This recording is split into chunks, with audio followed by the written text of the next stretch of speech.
하나님의 말씀 봅니다. 우린 고린도후서 제12장 1절부터 10절까지 있는 말씀을 교독하겠습니다. 12장 1절부터 10절까지입니다. 무익하나마 내가 부득불 자랑하노니 주의 환상과 계시를 말하리라.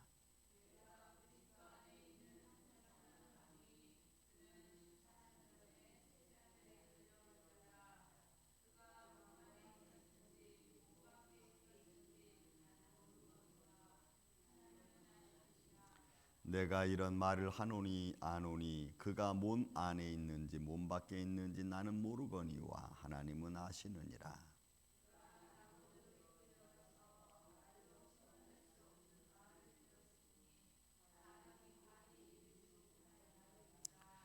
내가 이런 사람을 위하여 자랑하겠으나 나를 위하여는 약한 것들 외에 자랑하지 아니하리라.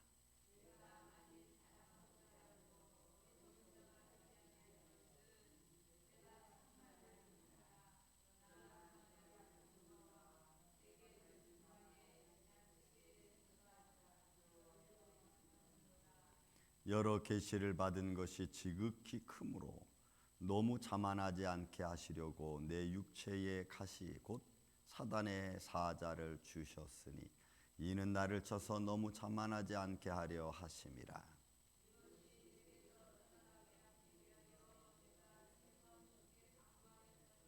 나에게 이르시기를 내 은혜가 내게 족하도다. 이는 내 능력이 약한 데서 온전하여 짐이라 하신지라. 그러므로 도리어 크게 기뻐함으로 나의 여러 약한 것들에 대하여 자랑하리니 이는 그리스도의 능력이 내게 머물게 하려 함이라.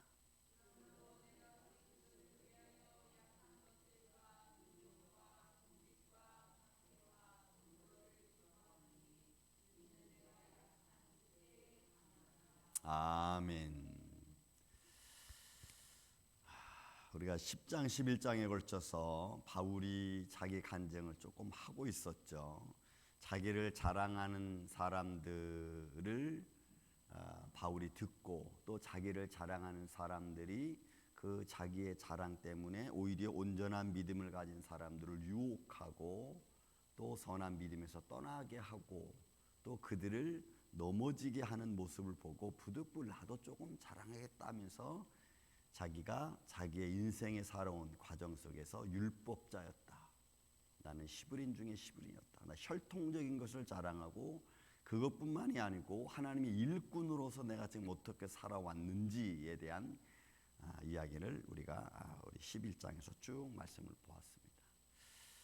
그러므로 어떤 자기 조금의 어떤 수고를 자랑하면서 믿음의 사람들의 믿음을 빼앗아가고 있던 사람들에 대하여 어떻게 보면은 강력한 메시지를 사실은 바울이 자기 간증을 통해서 던진 겁니다. 그리고 한 걸음 더 들어가서 이제 10장에 와서는 내가 부득불 자랑하노니 주의 환상과 계시를 내가 말하겠다. 여러분 이 환상과 계시라는 말은 그냥 우리가 성경이 여기서 말씀해 주는 바울이 경험한 영적 체험한 세계를 그대로 이야기하는 거지 새로운 어떤 계시를 내가 받았으니까 이렇게 전한다 이런 의미를 말하는 것은 아닙니다. 그래서 우리가 오늘날 누가 계시를 받았다 환상을 받는다라고 하면은 성경적 근거 안에서 우리가 보고 들을 수 있어야 됩니다. 성경 외에 다른 계시를 받고 성경 외에 다른 어떤 환상을 보았다고 하는 말들은 사실 우리가 인정할 수 없습니다. 그래서 우리는 그런 어떤 세상적인 교훈과 세상적 이야기를 들을 때는 성경적 바탕 위에서 여러분들이 알고 있는 믿음 위에서 그리고 여러분들이 모르는 것들은 그냥 내가 조금 생각해 보겠다 아니면은 뭐 교회 또 성경 좀 알고 있는 담임 목사님이나 어떤 분에게 좀 더 조언을 구하면서 좀 자세하게 알아가는 게 중요하지. 오늘날 여러 가지 많은 세상에 나와 있는 교훈들을 가지고 여러분들이 좌지우지 흔들 이유는 없습니다. 어쨌든 바울은 그런 어떤 그 당시 고린도 교회 풍토적인 상황에서 그리고 그 당시에는 영주주의가 굉장히 판을 쳤습니다. 그런 사람들 속에서 하나님의 교훈을 세워가는 것은 여러분 쉽지 하는 거였죠. 어쨌든 그는 이야기합니다. 2절에 보니까 내가 그리스도 안에 있는 한 사람, 내가 안다. 근데 그가 14년 전에, 그러니까 바울이 이 고린도 교회를 1차, 2차 복음을 전하고 그리고 3차, 4차는 로마로 가는 거니까 바울의 복음의 여정은 어제 제가 말씀드렸지만 30대 한번 초중반부터 60대까지니까 길어야 25년, 26년, 30년까지 채 안 될 것 같아요. 그런 짧은 기간 안에 바울이 복음을 전하고 그리고 지금 이 복음을 전할 때도 바울이 14년 전이라니까 여러분 얼마 안 된 상황 아니겠어요? 하나님의 영광을 보고 하나님의 계시를 보고 하나님 나라를 보고 온 그런 모습입니다. 셋째 하늘에 끌려갔는지라 그 몸에 있는지 몸 밖에 나는 모르거니와 하나님은 아신다. 그러니까 여러분 우리가 옛날에 뭐 입신 이런 말 있잖아요. 한국에 항상 성령 부흥 막 일어나고 그럴 때 입신 안수하면 넘어지고 뭐 그런 어떤 현상적인 것을 부정하고 인정하고를 떠나서 어떤 하나님의 영적인 체험과 그런 체험 속에서 받아들여진 어떤 그 신앙의 모습은 성경과 같이 가는 거죠. 우리 믿음 생활이 성경과 같이 가는 것은 잘못될 수 없습니다. 그러나 내가 어떤 입신을 하고 내가 무슨 은혜 신비적인 체험을 갖고 어떤 그런 모습이 받았는데 그게 성경적 입장에서 나오는 그런 현상, 신앙적인 생활이 아니라면 우리는 조금 퀘션 마크를 집어봐야 됩니다. 여러분들이 많은 은혜를 받았습니다. 예, 좋죠. 그러나 그것이 비성경적인 모습으로 나가면은 그거는 퀘션 마크를 찍어봐야 되는 것입니다. 그러니까 바울은 정확하게 성경적 근거 안에서 그가 이런 말씀들을 하고 있는 걸 우리가 볼 수가 있는 겁니다. 그런데 여러분 4절부터 시작해서 6절까지는 바울이 그런 하나님의 낙원에 내가 갔고 4절에도 보니까 그가 낙원에 끌려갔고 말로 표현할 수 없는 말들을 들었습니다. 사람이 가 이르지 못할 말이라고 했어요. 그러니까 그가 체험한 것을 지금 이야기하는 겁니다. 그렇지만 그것이 사람이 가 이르지 못할 말이에요. 그리고 또 5절 6절에도 내가 이런 사람을 내가 자랑하겠으나 나를 위하여는 약한 것들 외에는 그러니까 결국은 육신적인 입장에서 하나님의 나라를 설명하는 것은 여러분 불가능한 거예요. 저는 사도행전 1장에 보면 예수님 부활하시고 나서 여러분 보세요. 예수님이 죽은 후에 부활하셨습니다. 부활하신 후에 40일 동안 제자들과 같이 다녔고 또 복음도 전했는데 거기에 뭐라 그러냐면 예수님이 부활하시고 난 후에 그의 제자들과 또 많은 사람들 앞에 하나님의 나라의 일을 증거했다고 했습니다. 근데 그 하나님 나라의 일은 성경에 기록되지 않았어요. 어떤 하나님의 나라의 말씀하셨는지 우리는 잘 모릅니다. 근데 그 하나님의 나라의 일은 그냥 우리가 육신의 몸을 입고 이 땅에 살아가고 있는 우리들은 거의 다 감당할 수 없는 말들일 것입니다. 여러분 지금 저나 또 혹 누가 하나님의 나라를 이야기한다면 그것이 우리에게 얼마큼 현실적으로 와닿겠습니까? 잘 와닿지 않을 거예요. 지금 바울이 그런 입장인 겁니다. 내가 이런 사람은 알지만 이런 사람이 하나님 나라에 가서 많은 말들을 듣고 영적인 체험을 했는데 그런 말들을 다 자랑할 수가 없어요. 말할 수 없어요. 왜냐하면 두 가지 현상이 나타나죠. 그것을 듣고 인정하는 사람들은 여러분 7절에 있는 말씀입니다. 여러 계시를 받은 것이 지극히 크므로 너희를 너무 자만하지 않게 하려고 이거 되는 거예요. 만약에 그 바울이 하는 말들을 계속해서 사람들이 듣고 정말로 그랬어. 그러면 저 사람은 정말 어떤 사람일까 하면서 그 사람을 이야기하는 그 바울 아니면 그 사람을 높이는 거예요. 여러분 에베소에서 그런 일 있지 않았습니까? 바울과 바나바가 막 기적을 행하니까 당신은 하늘에서 내려온 신이라 그래가지고 데메트리오 막아가지고 막 섬기려고 그러잖아요. 그런 모습이 나타날 거예요.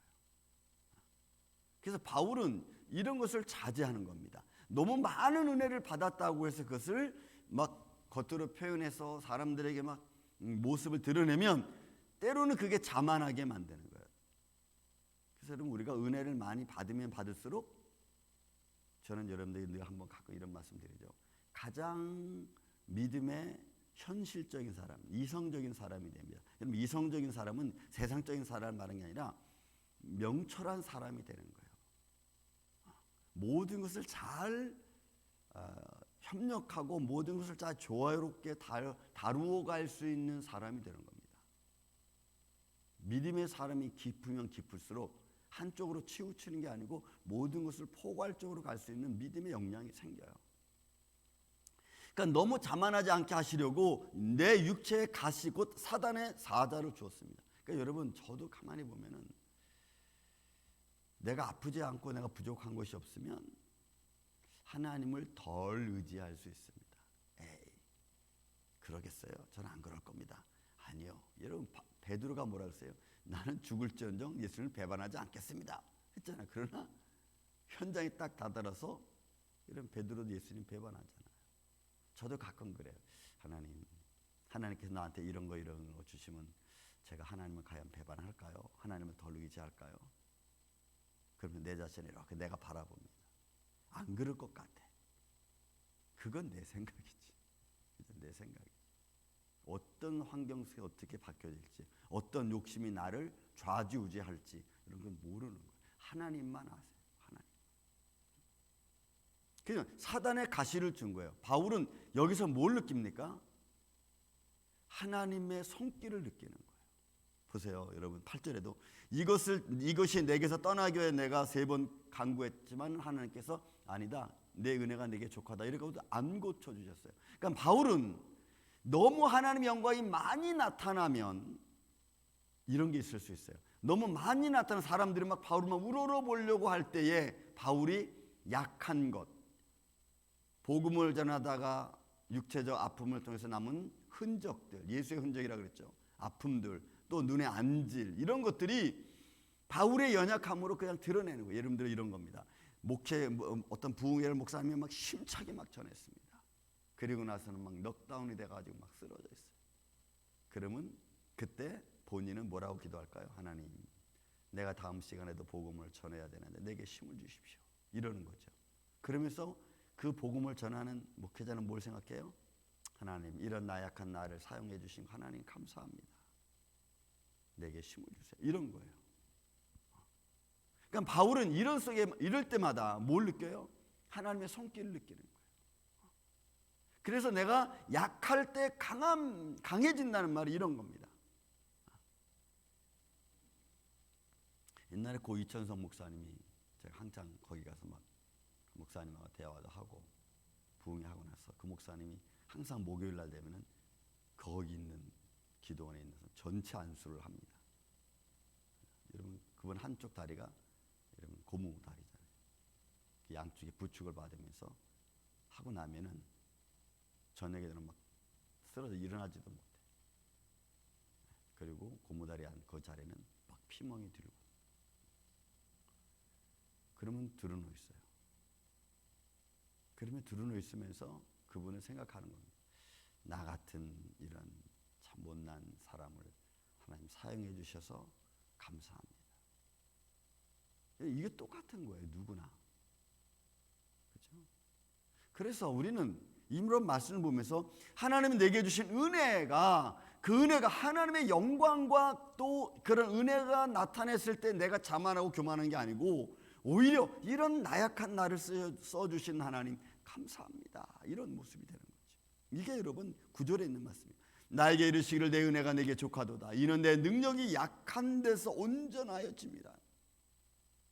그러므로 도리어 크게 기뻐함으로 감사하는 거죠. 오히려 나의 여러 연약한 것들, 약한 것들에 대하여 자랑하리니, 그 약한 것들의 자랑은 뭐예요? 다 그리스도의 능력이 내게서 머물러 있게 하려면, 내가 자만하고 그런 능력을 행했다, 내가 어떤 은혜를 표현해서 어떤 영광이 나타났다, 그런 것들 때문에 내가 자만하지 않고 오히려 하나님 감사합니다, 이런 나를 사용해 주셔서 하나님 감사합니다 라고 하는 그런 믿음의 모습 안에서 뭘 느낍니까?